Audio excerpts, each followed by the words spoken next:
Hello，小伙伴们，大家好，我是小东。今天呢，给大家带来一期《橘猫我的世界》。哎，小伙伴，你看，这不是我们村子里面的泰罗奥特曼跟这个贝利亚吗？哎，他们两个在这里做什么呢？哎，小伙伴，你看到没有？这不是这个隐形飞机嘛，对不对？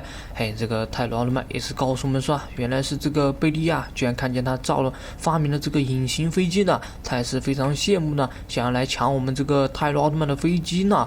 哎，原来是这样子啊！哇，那这个贝利亚也太可恶了，对不对？居然敢明目张胆的抢我们这个奥特曼的飞机。那现在呢，我们就要好好教训一下他了。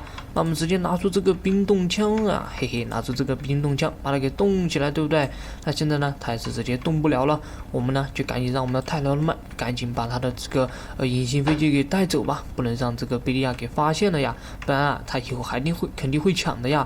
那好，那小伙伴们，现在我们就让泰罗奥特曼和通知我们的戴拿、杰克一起来打败这个可恶的贝利亚奥特曼吧。